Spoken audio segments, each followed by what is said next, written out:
En el mundo del arte hablamos mucho de artistas, de museos, ahora de inteligencia artificial, algoritmos, plataformas. Miramos hacia los nuevos ritmos del sistema, pero hablamos menos del mercado, que es en gran medida el mercado del arte, que es en gran medida quien decide qué circula, qué se posiciona, qué permanece, ¿no? Actualmente. Y para hablar de ese desplazamiento no podíamos tener mejor invitada que Andrea Freeman. Andrea, ¿cómo estás? Gracias por tu tiempo. Buenas, muchas gracias a vosotros. Llevas más de 15 años trabajando en el mercado de arte internacional y la museografía en galerías de referencia en Madrid, en Dubái, en Barcelona, en Nueva York, donde has sido directora de una galería en Chelsea. Hoy trabajas como art advisor independiente en Nueva York, donde vives, y combinas esta faceta con la gestión de una comunidad de más de 20.000 personas que están interesadas en el arte contemporáneo. Lo haces un poco diversificando, pero a través de tu podcast Historias del Arte, de tu newsletter Arte y Vida en Nueva York y en tus redes sociales, ¿no? Tu trayectoria atraviesa, por tanto, distintos niveles por donde circula el arte, ¿no? La galería, el asesoramiento privado, la construcción, al final del relato también en el espacio digital, ¿no? Que tiene muchísimo valor. Pero durante mucho tiempo el museo fue ese lugar donde el arte encontraba su reconocimiento, donde se configuraba el canon, ¿no? Donde se configuró el canon. Hoy, sin embargo, ese centro parece haberse desplazado hacia un ecosistema que es más amplio, ¿no? Más distribuido, ferias, coleccionismo privado, plataformas digitales, circulación global en definitiva. ¿Cómo dirías que se construye actualmente el valor de un artista? ¿Dónde se produce ese verdadero punto de inflexión que marca una trayectoria? Si esto es fácil definirlo o no, no lo sé. Mira, creo que ahora lo que estamos viviendo es un recuerdo del poder que tiene el mercado más allá de la institución. Al final, si miramos a la historia del arte, los salones de arte tenían una importancia y un peso en lo que sería el arte aceptado fortísimo, tanto que esos salones se convirtieron en espacios tan estrictos que los salones independientes, lo que era el Salón de los Marginados en París, fue la siguiente tendencia artística que rompió el siguiente molde, pero eso ocurrió en los mercados. Al final, los mecenas era el dinero, era donde estaba el dinero, era donde se podía crear, donde se podía continuar viviendo del arte. Al final, el arte ha estado muy al servicio del mercado en toda la historia del arte, y creo que ha sido como más recientemente con la institucionalización de los museos, porque recordemos que la mayoría de los museos empezaron como como espacios mecenaicos, más bien, más privados, asociados a coronas y tal. Pero ha sido una cosa casi que nos hemos inventado más recientemente, hablando en términos históricos, de crear, de si entras en el museo, de pronto hay una legitimación de la carrera del artista y cierta tranquilidad por parte del comprador, ¿no? De, bueno, este artista ha llegado al museo, pues ya sabemos que es una buena inversión. Lo que estamos viendo ahora, en cierta manera, dentro del mercado es una, yo creo que una compensación del poder que han tenido las instituciones, ya no solamente los museos, las universidades, las fundaciones, todos estos diferentes aparatos de institucionalización, de profesionalización del arte. Estamos viendo que ahora hay una especie de democratización. El artista es un poquito más libre ahora para gestionar su carrera. Y eso también está permitiendo que la gente que no ha tenido por definición acceso al mundo del arte reconocido se pueda acercar al arte, pueda decir y puede ser partícipe, ¿no? Desde el punto de vista como empezar a comprar o empezar a interesarse o a atender estas ferias, a sentirse incluido en el espacio del arte, que de alguna forma siempre ha sido un espacio muy elitista, culturalmente muy elitista, y ahora estamos viendo, yo creo que simplemente un poquito de más equilibrio entre esos dos mundos. Está de pronto todos los profesionales del arte, todos los profesores de universidad, los curadores, los directores, los tal, de alguna forma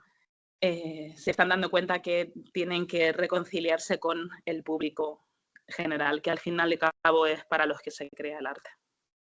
Claro, porque además todo esto hay que sumarle la velocidad, ¿no? O sea, la velocidad con la que todo se mueve, porque además entiendo que también del coleccionismo y de la forma en la que se accede también a ese arte que luego se colecciona, se compra, ¿no? Y trabajáis con él. Claro, están las viewing rooms, las ferias híbridas, las redes sociales, que no sé si de alguna forma han introducido esa circulación constante o no, porque claro, esto a veces es como difícil verlo desde, si estás un poco fuera de esto, ¿percibes que los tiempos de consolidación se han acortado? ¿Se decide antes quién tiene proyección, si se compra, si lo comparamos con hace una década o cuando tú empezaste, y si eso está, si de alguna forma está atravesado o no por esto que te digo de la velocidad de las redes sociales o de este flujo de información o no, quizá no? Mira, es súper interesante porque precisamente hace 2 días di una charla en Madrid sobre cómo invertir en arte, cómo entender. Y una de las cosas que hablaba es el concepto de artista emergente, media carrera y un artista, bueno, a veces los mezclo los términos en inglés y en español, Sí, pero un dale, artista dale. ya reconocido. Sí. Y claro, nosotros antes lo medíamos prácticamente en tiempo. Cuando yo Ajá. empecé a trabajar en el mundo del arte, y me imagino cuando tú y yo, que somos de una generación muy, muy cercana, pues cuando empezamos a estudiar, estaba como claro que éramos márgenes de tiempo. Y básicamente el criterio era, si has sobrevivido en el mundo del arte 10 años, pues dejas de ser emergente, has conseguido comer, no te has muerto de hambre y no te has hecho profesor, pues Pues un aplauso. Sí. ya se puede decir que has conseguido vivir de esto, ¿no? Y eso te daba cierta legitimización o legitimidad.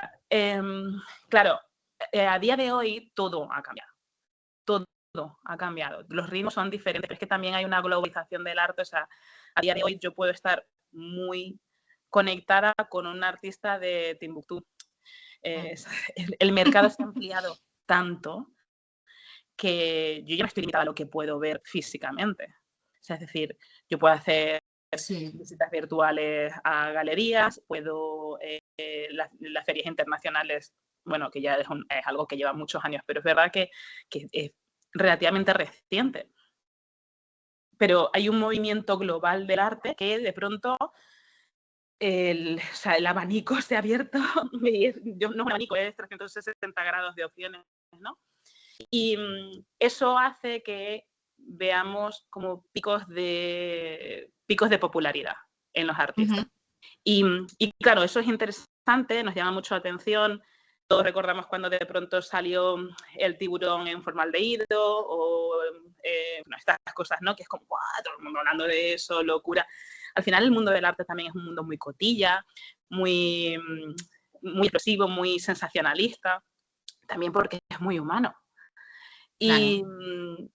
Pero una de las cosas que yo decía el otro día en la charla, y que por lo menos es un criterio que yo mantengo a la hora de asesorar a los artistas, a los coleccionistas, y que he mantenido a la hora de hacer seguimiento de artistas, tanto cuando estaba directamente en la galería como ahora como freelance, es que cuidado con los booms. O sea, es decir, creo que evidentemente un artista que pega un petardazo, por así decirlo, en las redes o en el mundo del arte, o de pronto obtiene muchísima atención, es interesante, obviamente, saber qué está pasando, hacerle un seguimiento, pero generalmente mi recomendación es prudencia. Porque en un espacio muy corto de tiempo hemos visto muchos picos y también, bueno, mucha gente que ha muerto de éxito, ¿no? Un ejemplo es NFT, ¿no? La primera, o sea, ferias de NFT ha habido, me parece, en Nueva York, creo que han sido 3. Vamos, si ha habido después de eso, ni me he enterado y estoy allí trabajando. La primera feria fue una locura, una locura. O sea, todo el mundo dijo, wow. Para el año siguiente, todos queríamos estar de alguna forma vinculados a la feria de NFT. Yo en ese momento estaba dirigiendo a la galería y fue como, bueno, a ver qué hacemos, llamando gente, tal. Y recuerdo entrar en la feria y decir, ¿cómo? O sea, miedo, pánico. Sí. Claro, se había convertido en una especie de Comic-Con de un montón de chavales, como, o sea, parecía una feria de Pokémon, te lo juro. ¡Ay, ¿no? qué terrible! Y bueno, y murió. Sí, El que tuvo la visión de entender lo que era NFT 7 años antes, digamos que esa persona tuvo la visión como el que tuvo la visión de entender el impresionismo cuando se estaba muriendo de hambre, para que nos entendamos.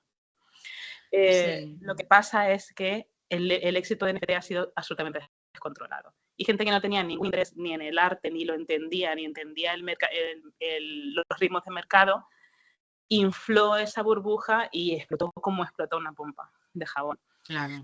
Entonces, sí, claro, esto va a pasar y creo que va a pasar cada vez más porque además los canales de comunicación de arte se multiplican constantemente, ¿no? Como a través de la tecnología.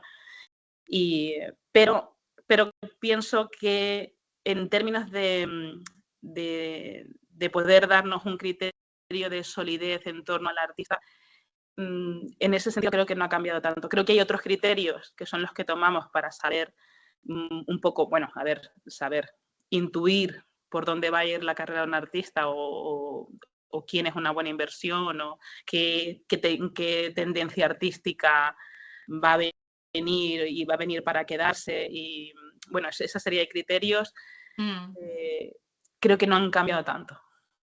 Claro, porque yo a veces, o sea, yo pienso en, por ejemplo, artistas que se presentan en exposiciones, sí, bueno, sí, que tienen una repercusión en exposiciones, que forman parte del grueso de una galería en ferias y tal. Pienso, por ejemplo, son personas concretas, pero, por ejemplo, en artistas ahora plásticos que vienen de otras disciplinas, como por ejemplo, así aleatoriamente, la actuación, o sea, que eran otros actores, actrices o tal, que tienen un impacto fuerte. Igual aquí, y que tú estás más en esto, tiene un impacto, yo igual más que en redes sociales, en prensa, o sea, de repente es como, ¿no? Algo así, pero claro, realmente estas cosas, ya sé que es imposible de hacer una respuesta absoluta, porque dependerá del caso, dependerá, o sea, habrá seguramente ejemplos, pero ¿hasta qué punto esta visibilidad realmente afecta o modifica esa percepción de valor? Porque claro, por un lado hay muchos perfiles en redes sociales creo que más bien, pues eso, autogestionados, que venden a través de propias páginas web, digamos que no estarían, corrígeme por favor, no estarían como dentro del sistema, no por ser más ni menos, sino porque van por un camino probablemente paralelo al mundo en el que tú trabajas, ¿no? Igual no... El mercado institucional, sí, o sea, el mercado, digamos, oficial del arte, por decirlo así. Claro, o sea, que es algo así. Entonces, claro, esto ¿te notas que hay como un salto de uno al otro o no? O digamos que tienen una línea propia y ahí siguen. Mira, obviamente el artista a día de hoy puede vender sin necesidad de galerías, sin necesidad de representantes, sin necesidad de un dealer, y de hecho lo hacen y yo me alegro. Porque, bueno, es necesario. Necesitamos que coman para que sigan creando obra, para seguir nutriéndonos, ¿no?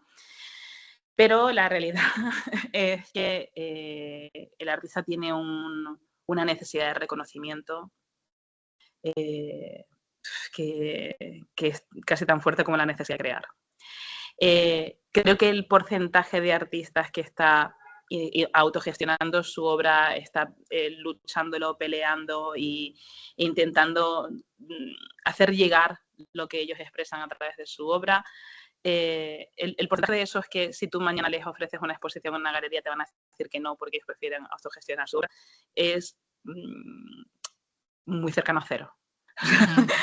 Quiero decir, creo que lo hacen bueno, por lo menos mi experiencia con los artistas a los que he conocido, con los que trato, con los que son amigos, y son muchísimos, es que obviamente están abrazando la libertad que les ofrece la tecnología y que les ofrece pues que haya plataformas que se dediquen a acercar el arte a gente que a lo mejor no hace falta, no son los que llevamos de la mano los profesionales a ver, tienes que ver la obra de Menganito, sino que, pues bueno, esta globalización les ha venido bien y le han sabido ver la oportunidad, pero al final del día el objetivo de todos ellos es llegar a la galería, o llegar al dealer, llegar a una colección, llegar a una fundación. Es decir, de alguna forma entrar dentro de de los espacios de arte. El reconocimiento, bueno, al fin y al cabo es reconocimiento. Sí. Entonces, creo que no se niegan el uno al otro. Igualmente, y esto siempre lo he dicho y creo que casi cualquier profesional del arte te lo va a decir, lo peor del mundo es el artista vendiendo su obra.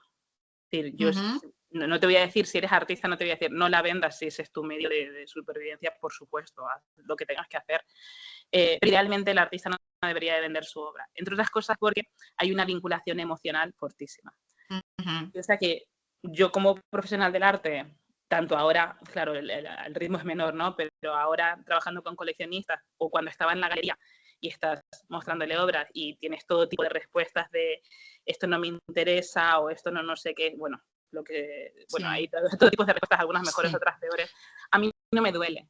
Primero porque tengo un catálogo de obras y sé, bueno, pues vale, este artista o esta obra no es para ti, pero vamos a entenderte y a ver qué se te puede presentar que te atraiga y que te convence y que te enamore, ¿no? Bien sea de manera artística o de manera o desde el punto de vista de la inversión. Pero al final al artista le estás diciendo, tu niño me parece feo.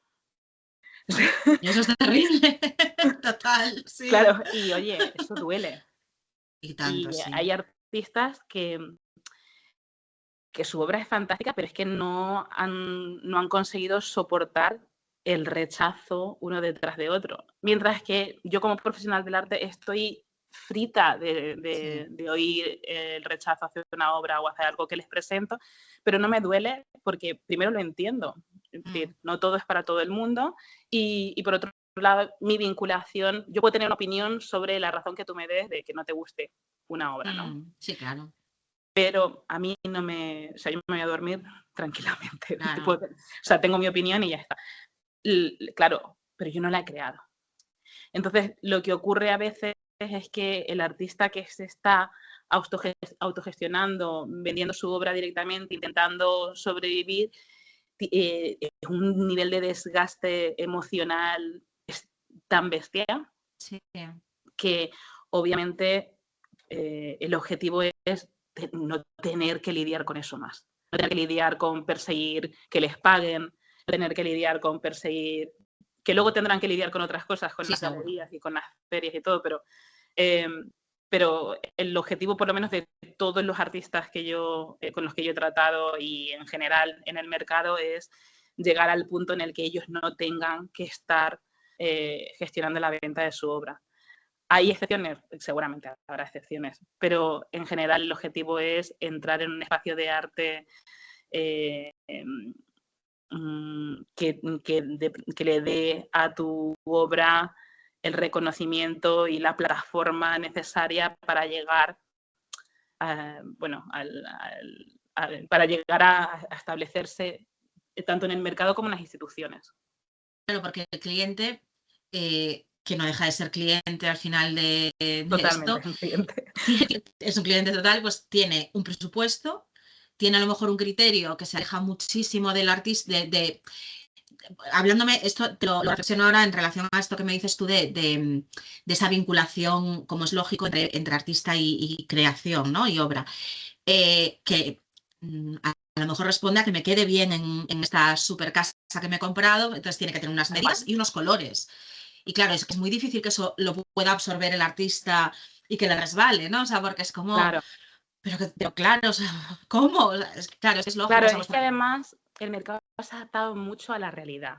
Pero es que esto no, o sea, creo que muchas veces ofende a la gente, sobre todo como más purista, más desde la parte de gestión y de la parte conceptual, digamos, del mundo más institucional. Pero es que esto ha sido así de siempre, es decir, encargos ha habido toda la vida del Señor. Es verdad, sí, total. Sí. Claro, tenemos dos tipos de compradores. Tenemos un comprador que invierte en arte, que es un coleccionista, lo que llamamos entre comillas un coleccionista profesional y que compra obra en función de un montón de criterios diferentes y cada uno, honestamente, y esto es que es un mercado, es un mundo tan particular que no se puede, es muy difícil encajar en modelos. Sí.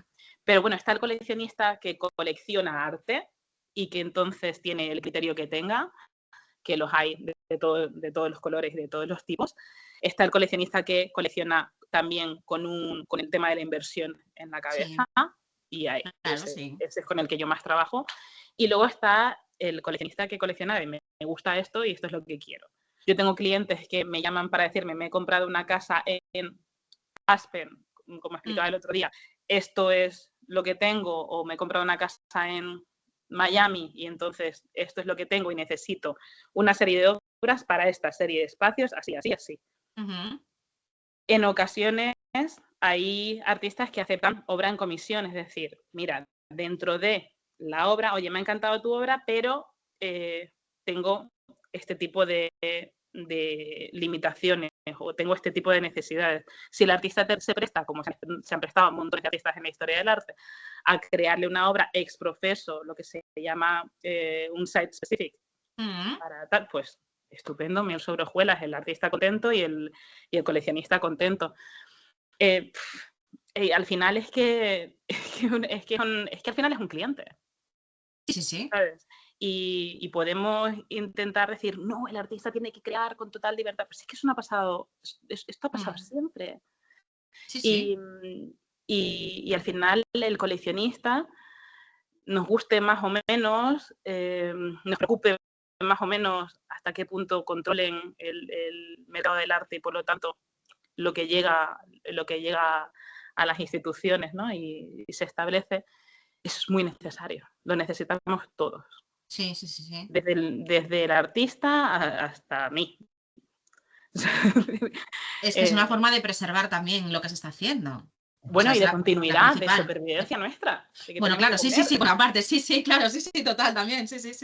Claro. Pero pensando incluso en, quiero decirte, en los libros de historia del arte, que algún día se reformularán y crucemos dedos, y que sobre todo pues dentro de unas décadas tendrán que contar lo que está pasando ahora. En lo que está pasando ahora, interviene todo esto, ¿no? Y de una forma quizá, no sé si me estoy equivocando, pero más fuerte que en otros momentos de la historia, Yo no sé si más fuerte, lo que sí es que es más visible. Más visible, sí. Más fuerte, no sé, simplemente es que esto ya, o sea, que el mercado del arte ha trascendido todos los niveles socioculturales y, o sea, si tú antes estabas en el tema de sobrevivir más allá de los 40 años, la verdad es que el mundo del arte o sea, que ni lo veías, ¿no? Sí, a día de hoy, prácticamente, o sea, la mayor parte de los diferentes estratos sociales que son múltiples y que además dependen de los espacios geoculturales de cada lugar específico, todo el mundo de cierta manera tiene acceso al arte, incluso cuando ni lo ve, ¿no? En el curso de cómo mirar arte lo decía yo, que convives con un montón de obras de arte que no eres ni consciente de que son obras de arte, pero que ahora mismo el ejemplo clásico es el perro de Kunz. El perro de Kunz está en la sopa. Y a lo mejor tú tienes un llavero del perro de Kunz, pero tú no sabes que ese perro de Kunz es una obra de arte y el papel que tuvo en ese momento, ¿no? Y la especificidad de la creación de esa obra y todo lo que hay detrás y todo el mercado que hay detrás. Pero nuestra convivencia general con el arte es mucho mayor ahora. Ahora, que esto sea, que la relación sea, no quiero decir que esa dependencia del artista y el mercado sea muchísimo mayor que en el pasado, no creo, simplemente es exponencial. Claro, sí, total.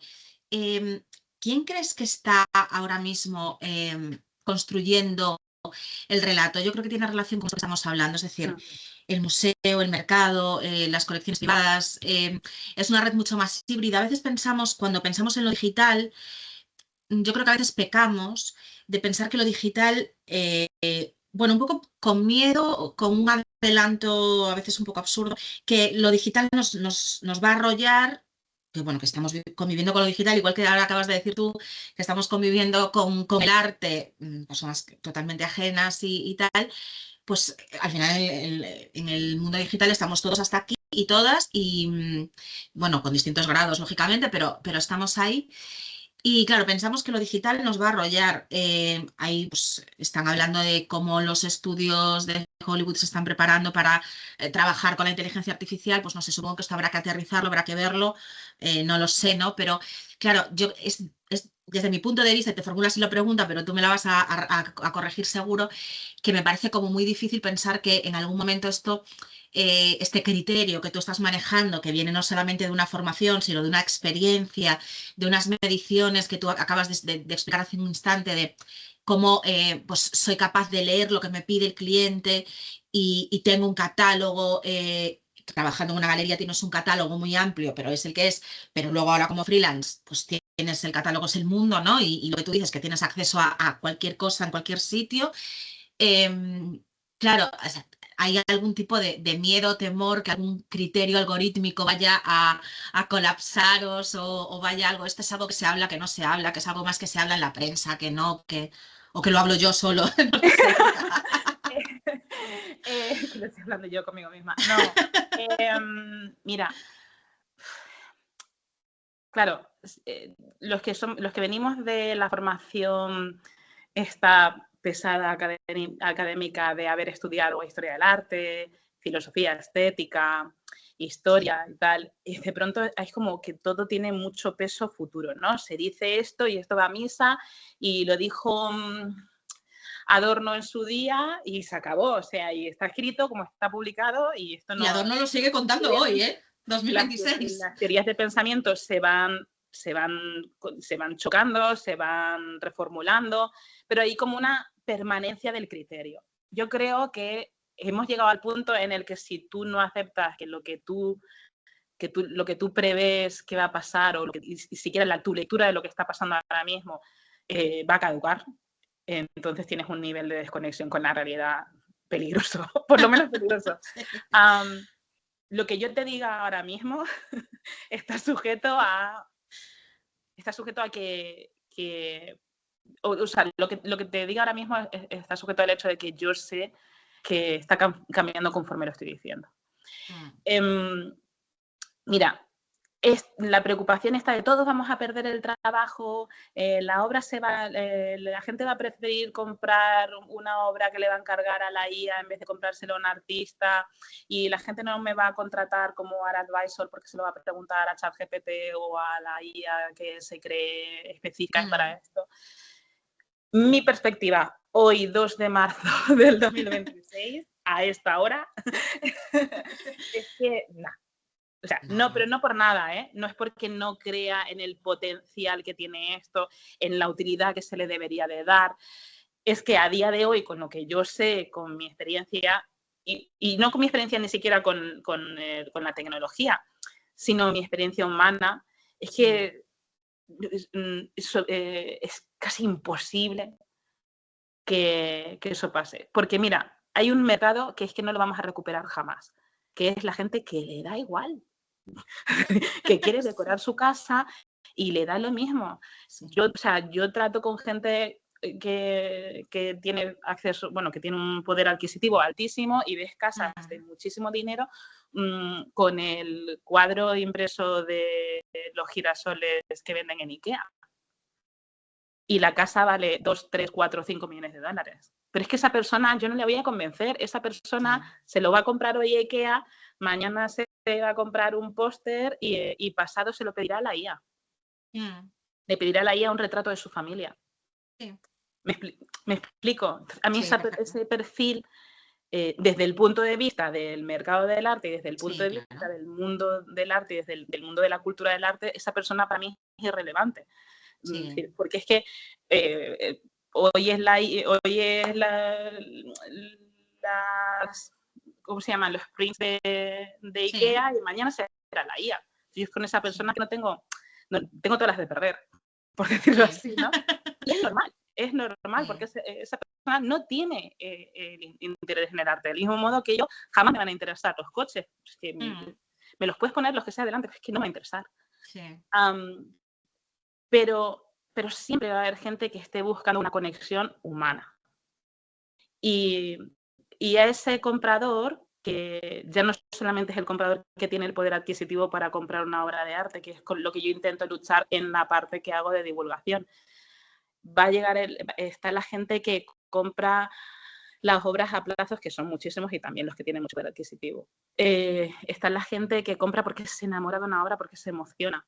Entonces, esa gente es la que tenemos, uno, que cuidar, tenemos que intentar irnos acercando a ellos, hacerles el mundo del arte accesible, invitarles, no hacerles sentir fuera de lugar. Y si tú no te conviertes en una persona culturalmente elitista y no conviertes tu espacio del arte en un espacio elitista donde la mayoría de la gente se siente fuera del lugar, entonces no tienes que tener miedo a eso. Pero si tú cierras las puertas a que aquí entre nada más que don, doña, y te quedas solo, se te vacía la sala, entonces el problema eres tú. No es ni la IA, ni la IA, ni el mercado, ni nada.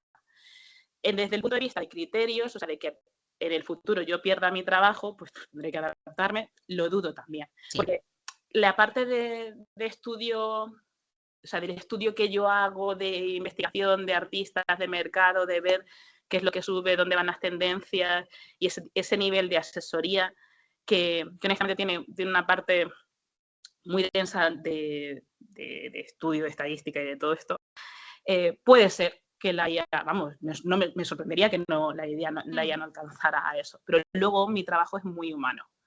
Mi relación con mis clientes es, hombre, no te voy a decir que son mis amigos, pero lo conozco a sus hijos, voy a su casa, hay una parte de casi de psicología con ellos, del mismo modo que cualquier persona que ha trabajado con artistas es parcialmente terapeuta, porque una parte muy, muy humana en nuestra labor. Claro. Entonces, la parte más puramente de estudio estadístico, de seguimiento de datos, ¿no? De la parte de data que tiene mi trabajo, sí, realmente va a ser, bueno, ojalá que me lo haga la IA. Es que justo es lo que te iba a decir. O sea, pero luego la parte de conexión, de entender al cliente, de entender su colección, de también entender cómo, conforme su vida va cambiando, igual que va la de todos nosotros, también cambian sus criterios de colección y cambian sus intereses, y cómo todo afecta, cómo la política internacional afecta, cómo los cambios socioculturales afectan, ¿no? Eso creo que está a un nivel humano y que no tiene, que va, o sea, va más allá de la IA. Va a haber gente que se va a enamorar y a casarse con su robot. Pues sí. Pues lo estamos viendo. Sí, pero son noticias, pero es un porcentaje anecdótico. Claro, sí. La mayoría de los demás vamos a buscar conectar y enamorarnos y cogerle de la mano a la persona de la que nos enamoremos. Porque más allá de la tecnología vamos a seguir siendo humanos. Y yo creo que el arte es de lo más humano que hay. Sí, totalmente. Es que es donde también aportáis valor, donde aportas valor a tu trabajo. Es decir, en todo ese acompañamiento que tiene que ver con tu nivel de experiencia. Y lo que te decía, o sea, esa sistematización de datos, que yo creo que va a ocurrir en todas partes, es donde quizá menos valor aportamos, ¿no? O sea, casi en cualquier cosa. O sea, si realmente esos datos se obtienen, se graban bien, se sistematizan bien, al final son datos. O sea, como va a haber ingenieras e ingenieros trabajando en que todo eso se haga bien. Entonces, quiero decir, la gente va a trabajar en eso. La IA no está sola, los algoritmos se hacen solos.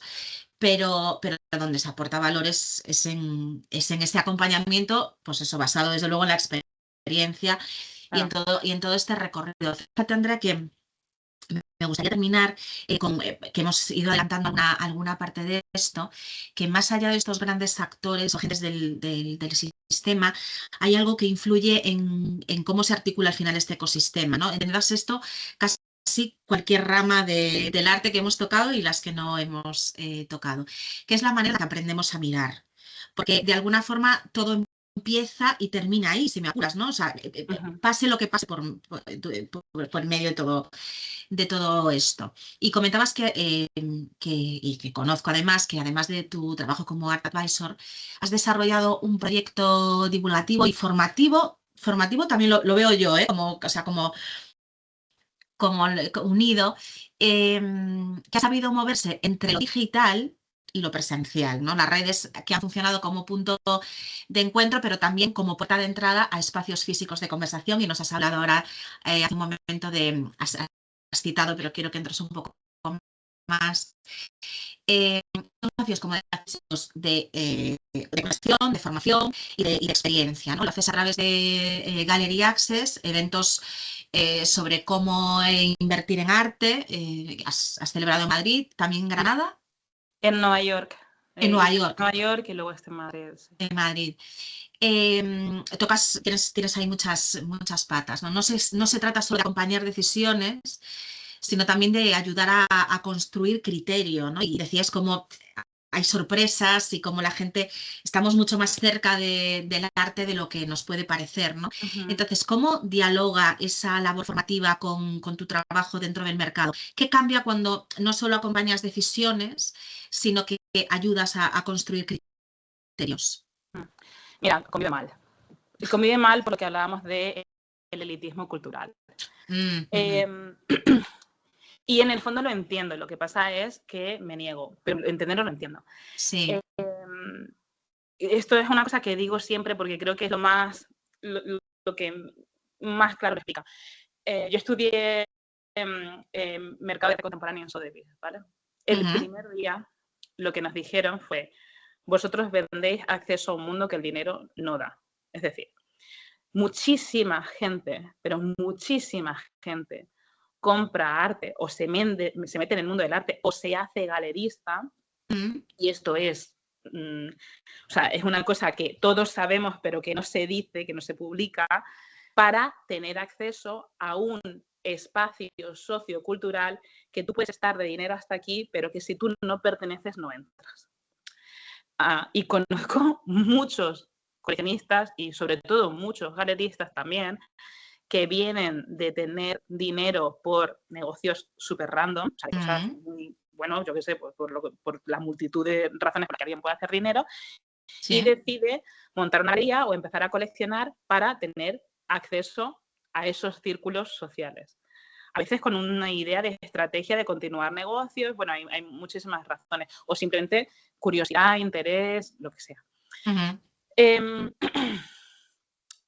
¿Qué es lo que pasa? Que al final es cierto que nosotros vendemos cierto elitismo cultural desde el punto de vista del mercado del arte. Entonces, la parte que yo hago de divulgación en redes, incluso me costó dar ese paso, porque yo era consciente de que o sea, que iba a tener una mirada un poco como en Instagram, en YouTube, como hablando de arte así tal, y al mismo tiempo mientras me estoy vistiendo, mientras te estoy contando y tal. Mi intención era un poco humanizarlo. O sea, es decir, yo trabajo en esto, pero... Y una pregunta que me han hecho muchas veces es como... Entonces, Charlotte, por ejemplo, de Sexo en Nueva York, ¿cómo estaría? O sea, ¿qué relación tendría? Pero claro, pero es que, o sea, es que ese es tu contacto con mi mundo, yo entiendo, ¿no? Sí, pero mi vida se parece a la de esa chica, pues como un huevo a una castaña.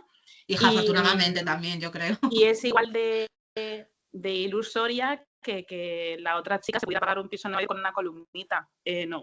Exacto. Pero bueno, para eso está el mundo audiovisual. Sí, de la ficción. Lo que quiero decir es que sí que es verdad que creo que me ha costado romper la barrera de mezclar mi actividad en redes sociales con mi trabajo. Porque yo lo que pensaba es, me ha costado muchos años posicionarme dentro del mundo del arte, ha sido muchos años trabajando en Nueva York hasta llegar a la situación que tengo, y entonces, bueno, si yo hablara de, no sé, de cosas random, pues me daría igual mi relación, pero al meterme dentro del mundo del arte, me importa mucho cómo lo hago, cómo lo transmito, porque al final es mi trabajo, es mi pasión y sobre todo es mi actividad profesional. Entonces creo que de primeras la gente del sector tiene cierto rechazo a, si estás en redes sociales tienes que hablar solamente de arte desde este punto. Hay excepciones, afortunadamente hay excepciones y hay cada vez más gente que lo está democratizando. Pero sí que de primeras es un poco como mirarlo por encima del hombro. La cuestión es que conforme he empezado a hacer estas plataformas, a hablarlo, y la gente se ha acercado, y se ha acercado gente que oye, tiene el poder adquisitivo de poder decir, oye, pues a lo mejor de vez en cuando puedo comprar una obra y de pronto, oye, pues esto me está interesando, o me siento a gusto ahora en el espacio de arte, o quiero aprender más, quiero ir más.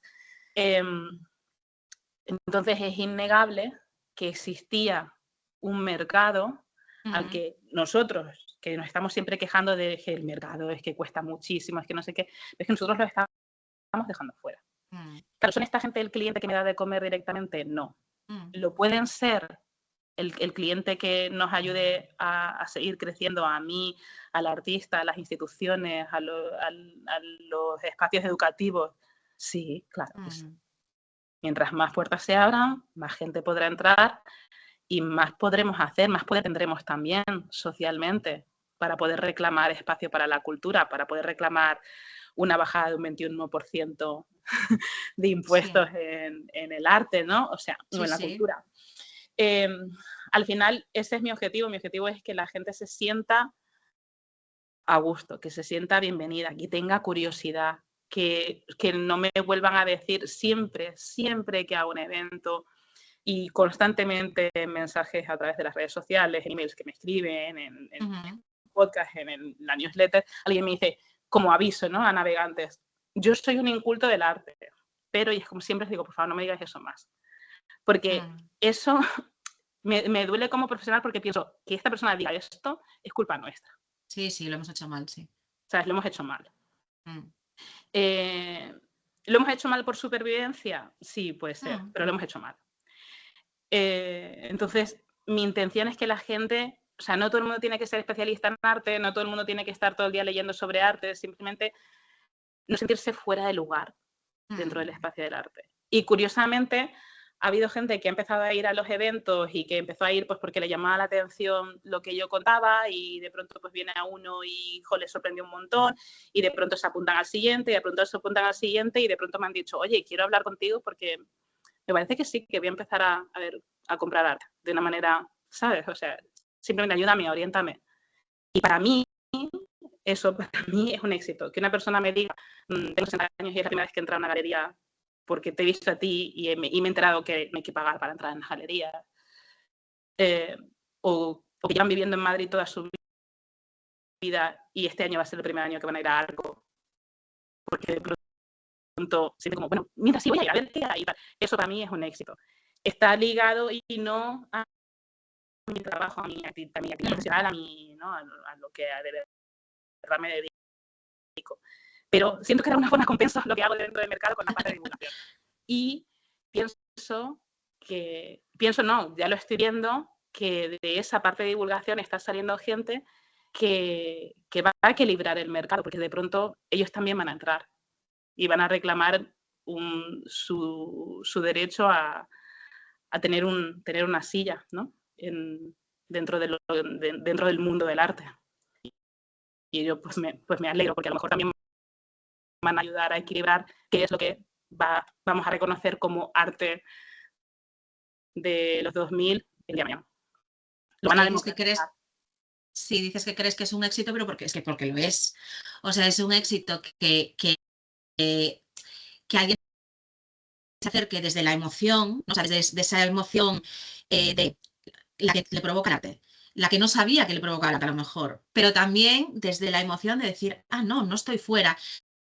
Porque hay muchas otras cosas que hacemos en la vida, de las que desde luego no somos expertas ni expertos, y no se nos ocurre decir, uy, yo soy una ignorante de... Antes ponías el ejemplo del coche, pues no sé hasta qué punto entras en un concesionario para decir, uy, bueno, a ver, a lo mejor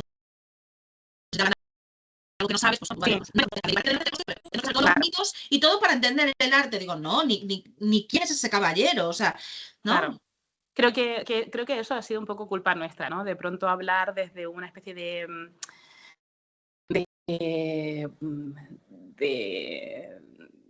altura. Sí. Que nos la hemos puesto nosotros. O sea, y que la hemos aplicado un poco a todos los foros, ¿no? Claro, y todos sabemos hablar así, todos sabemos cambiar digamos,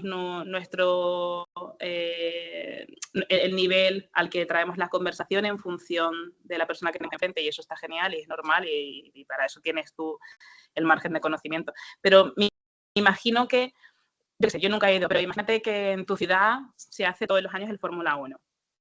Y bueno, yo qué sé, una carrera, es que yo de mi idea. Sí. Imagínate. Y a ti te dicen, oye, mira, voy a ir. No sé, no me imagino a nadie diciendo, que yo soy un inculto de coches, que yo de Fórmula 1 no sé nada. Vas. Claro, no sé el número de las curvas, pues te va a dar igual. Pero porque a lo mejor no te has sentido nunca fuera de eso. Pero a lo mejor yo te digo a alguna gente que ahora se está acercando al arte, le hubiera dicho hace unos años, oye, Arco es en Madrid todos los años, tú vives al lado, ¿que te quieres venir? Que yo del arte yo no sé nada de arte, es que no sé qué, que al final estamos hablando de ir a vivir una experiencia igual que ir a ver una carrera. Pero la responsabilidad de que la gente se sienta así de alejada es nuestra. Luego también pues les pedimos que definan la cultura, que vayan a los museos. Bueno, pero es que hay que hacer que la gente se sienta bienvenida, ¿no?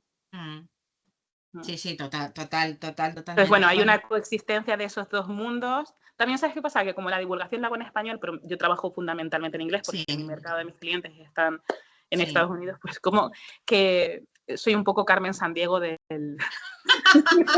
O sea, son mundos que conviven, coexisten, pero bueno, un poco a espaldas el uno del otro. O sea, estoy viendo esto más esta semana aquí en España haciendo el evento, y bueno, en estos días que tengo que trabajar durante la semana de Arco, tenemos eventos y presentaciones de artistas y tal. Ahí es cuando estoy viendo de pronto colisionar esos dos espacios, y estoy viendo las reacciones, pero bueno, realmente no me ha afectado de ningún sentido. Claro, o sea, digo que la aceptación es buena en general, es decir, tú haces un trabajo extraordinario. Bueno, sí, vale. O sea, sí, creo que depende de la persona. Claro, sí, bueno, puede ser. Pero bueno, al final no me... Claro, yo creo que lo que compensa es todo cambia esto. Nada. Claro, sí, pues como tiene que ser, porque desde luego si alguien nos escucha, tiene que suscribirse a la newsletter, tiene que escuchar el podcast y tiene que verte y escucharte. Andrea, mil gracias por lo que hemos hecho por este mercado del arte, y creo que conversaciones como esta pues también nos ayudan a entender que el valor no es algo abstracto ni automático, el valor del arte, el valor humano, el valor como profesionales, no es un proceso al final complejo, que tiene que ver las decisiones, las intuiciones, un poco todo esto. Gracias por compartir esta mirada tu mirada con nosotros, y te agradezco mucho desde lo personal y desde lo profesional toda tu labor, y desde luego que hayas aceptado esta invitación. Mil gracias, Andrea. Sí, por supuesto, a ti, y muchas gracias. Seguir empujando el proyecto y ojalá hagáis mucho más, y a la gente que llegue aquí atrás de mí, decir que os sigan, que os lean y que apoyen estas pequeñas revoluciones dentro de las instituciones. Son necesarias, y son las que también son generadores de jaleo, que es muy necesario en el mundo del arte. Gracias, Andrea.